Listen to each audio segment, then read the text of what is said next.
Olá, meus irmãos. Estamos dando continuidade ao estudo da encíclica do nosso Papa Emérito Bento XVI e hoje estaremos iniciando esta segunda parte. Então, para bem vivermos este momento de partilha, para bem compreendermos alguns pontos, os quais, sem dúvidas, será bastante importante para nós. Vamos, neste momento, fechar os nossos olhos, abaixar as nossas cabeças, pedir auxílio ao Espírito Santo que venha sobre nós, iluminar o nosso entendimento, abrir no nosso coração, que o Espírito Santo venha sobre nós, nos faça compreender bem aquilo que Ele quer falar para nós, aquilo que Ele quer nos ensinar através desta encíclica, Deus Caritas Est, Deus é amor.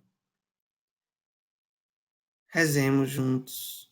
Vinde, Espírito Santo, enchei os corações dos vossos fiéis e acendei neles o fogo do vosso amor. Enviai, Senhor, o vosso Espírito, tudo será criado e renovareis a face da terra. Oremos. Deus, que instruíste os corações dos vossos fiéis, à luz do Espírito Santo, fazer que apreciemos retamente todas as coisas segundo o mesmo Espírito e gozemos sempre de sua consolação. Por Cristo, Senhor nosso. Amém. Te pedimos, ó Mãe, também a tua intercessão por nós, para que nós possamos, ó Mãe, compreender a beleza do amor, a beleza da caridade, a beleza da verdadeira caridade que o próprio Deus quer nos ensinar, Mãe. Te pedimos a tua intercessão sobre nós. Ave Maria, cheia de graças, o Senhor é convosco. Bendita sois vós entre as mulheres e bendito o fruto do vosso ventre, Jesus. Santa Maria, Mãe de Deus, rogai por nós, pecadores, agora e na hora da nossa morte. Amém. Nossa Senhora, Rainha da Paz, dai-nos a paz. Em nome do Pai, do Filho e do Espírito Santo. Amém.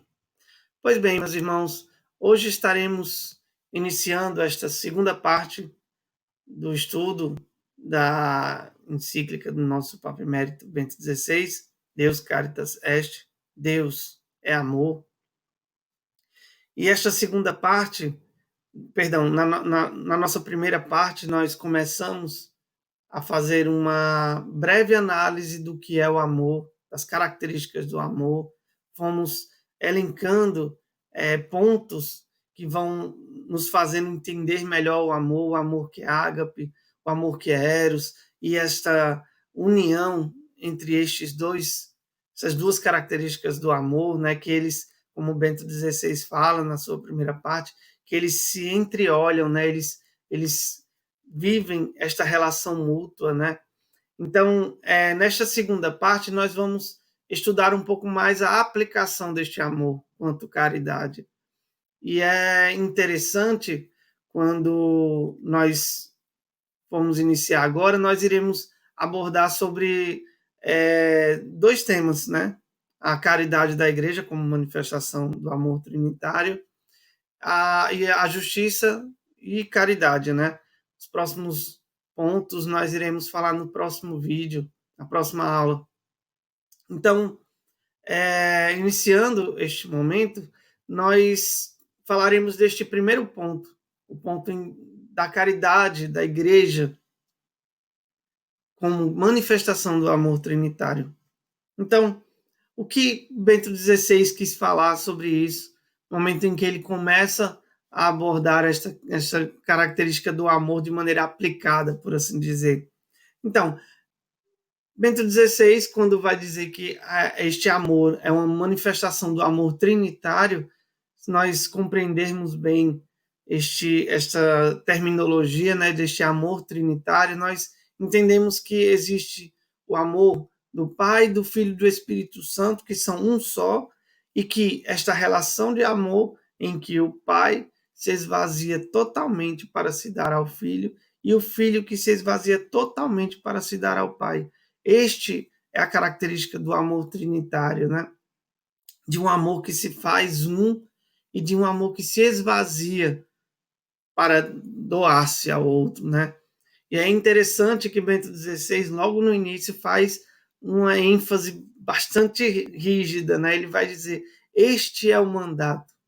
A igreja também, como comunidade, deve praticar o amor. E como é esta prática do amor? O que é que quais são as características destas práticas do amor, né? O amor como um dever, o amor que antes de mais nada é para se doar. Então, Bento XVI, para nos ajudar a entendermos esta natureza deste amor que se doa, ele vai usar um tríplice dever, né? Ele vai usar 3 características. E é interessante porque este amor enquanto caridade, né? Este amor que é uma continuidade do amor de Cristo na terra, que se faz através da igreja. É interessante quando ele vai separar esses 3 pontos, que ele vai nos ensinar a praticar este amor com o outro, né? E aí o primeiro ponto, é interessante que nós vamos ver que tem uma analogia muito grande com a nossa comunidade, né? O primeiro ponto que Bento XVI fala deste tríplice dever é o anúncio da palavra de Deus. E aí ele faz questão de mencionar exatamente estas 2 características, quer dizer, perdão, estes 2 pontos que existem deste anúncio da palavra de Deus, através do querigma até o martiria. É interessante porque, se nós olharmos o nosso caminho da paz, ele vai seguir exatamente este anúncio da palavra de Deus, né?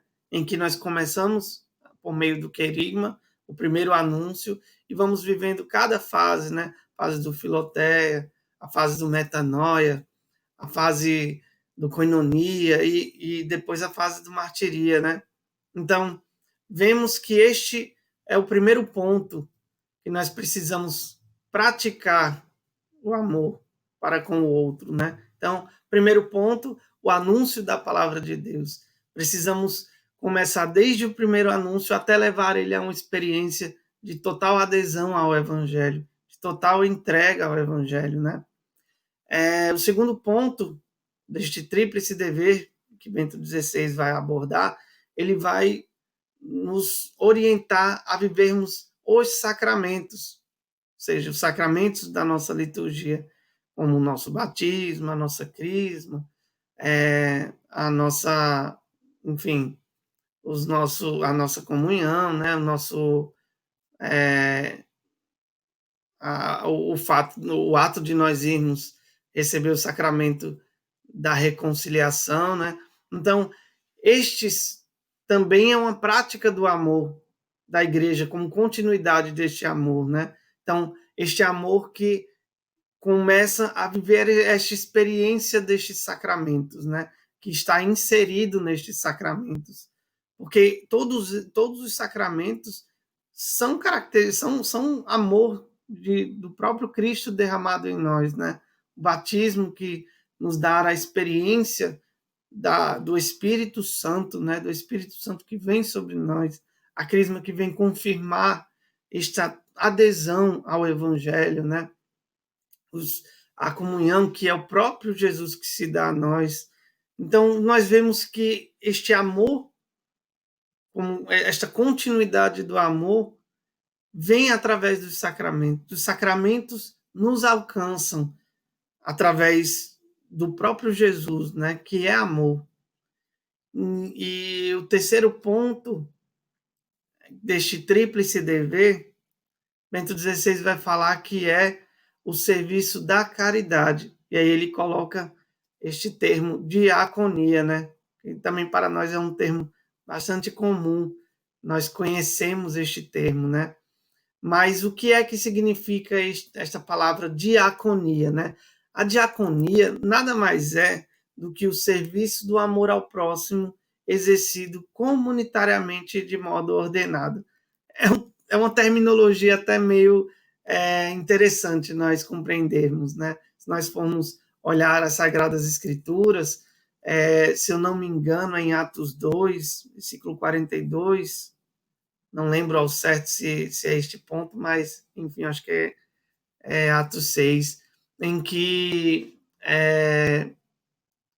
vai se expressar esta característica da diaconia, né? Ou seja, os apóstolos ali elegem alguns diáconos em que eles vão ser responsáveis por praticar estes atos de caridade, né, de amor ao próximo, de maneira ordenada, né, de maneira justa, para cada um ali viver essa experiência, né? Um, num dos trechos, né, vai dizer em que nenhum deles passava necessidade, né? Todos tinham tudo em comum.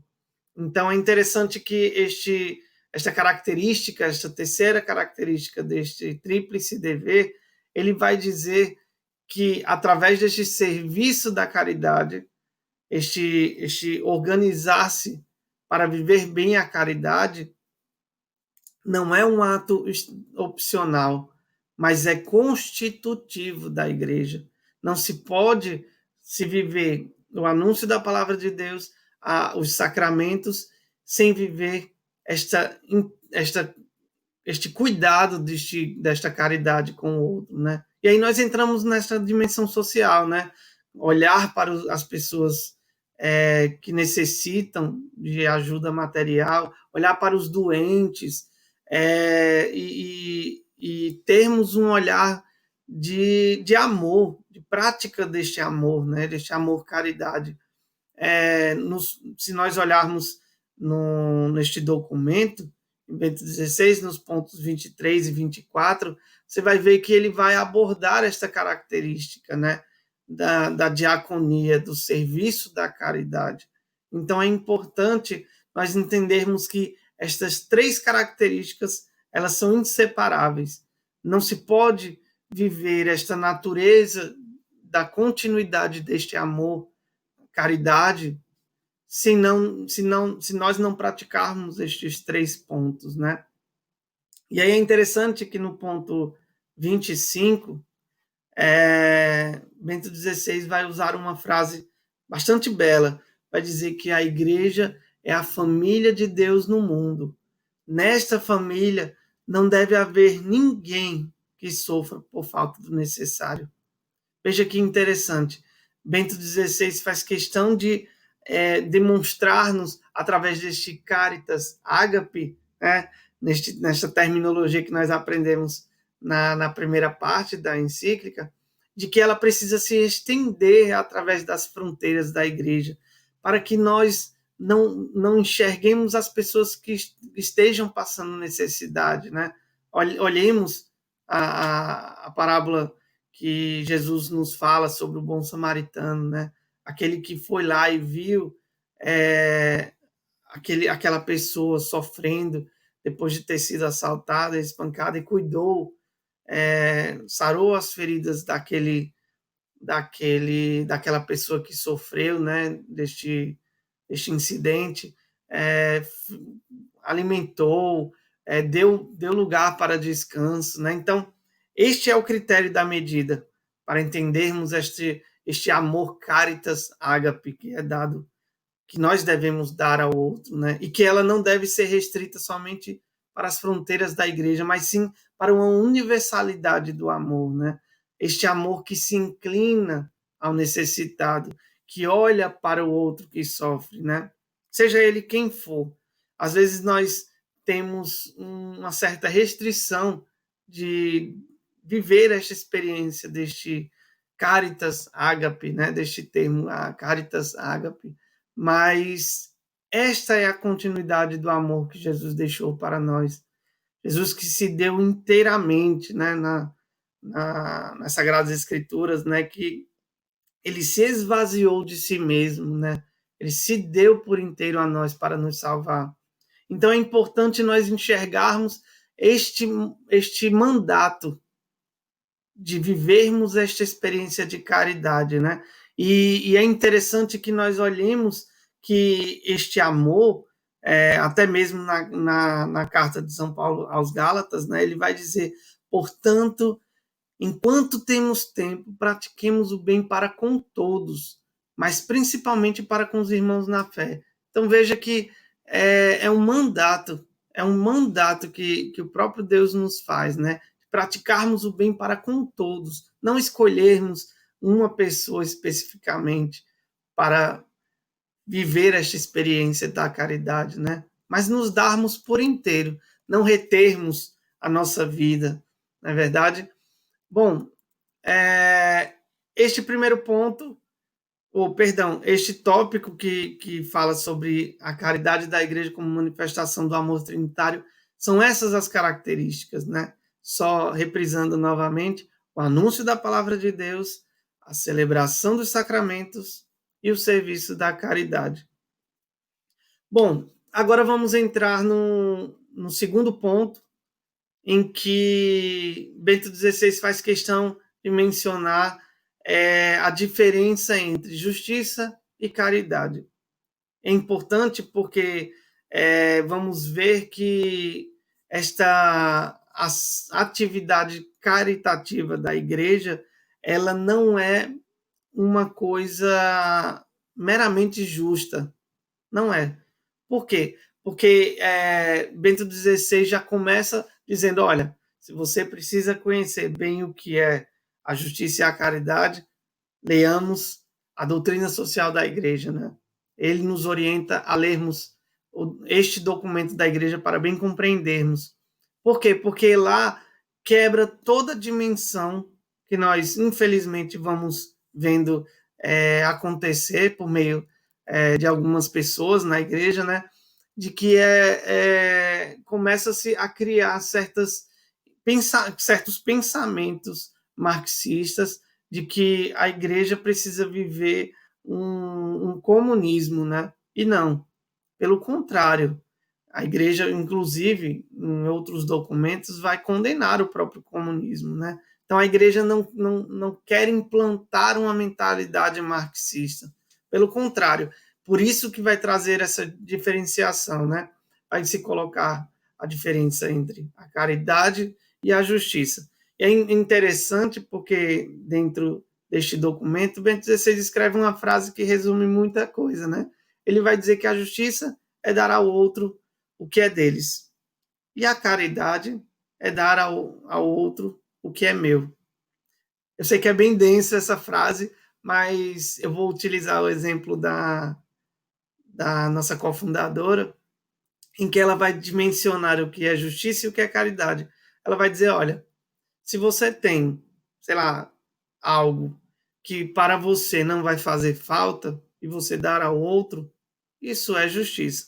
Mas se você tira algo que vai te fazer falta, ou seja, algo que é necessário para você, mas que você divide com o outro, isso sim é a prática da caridade.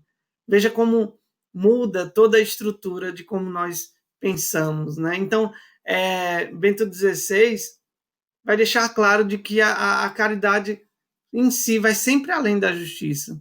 Ela não é especificamente algo simplório, né? Ela é muito além. Ao exemplo, a gente pega o texto do jovem rico, né? Nós vemos que o jovem rico chega para Jesus e diz: Jesus, o que faço para alcançar a vida eterna, né? E aí Jesus chama aquele jovem e diz: olha, você já vive as leis, né? E aí faz questão de enfatizar os mandamentos da igreja, ou seja, a justiça. E aí aquele jovem diz: não, eu já vivo tudo isso, mas eu quero mais. E aí ele vai e o convida a viver a experiência da caridade. Vai, pega tudo que tens e dá aos pobres. E ali aquele jovem rico muito triste, né, por não querer viver esta experiência da caridade, sair dali sem alcançar esta experiência, né? A gente não consegue saber se após isto ele teve uma experiência que o converteu, né? Que o deu sentido, mas até este trecho das Sagradas Escrituras nós vemos que ele diante da justiça, a justiça já não o mais satisfazia. A justiça, por si só, ela não trazia esta experiência maior que é a caridade, né? Então, é importante nós entendermos que a justiça é o essencial que nós fazemos para o outro. Já a caridade, não, ela vai além.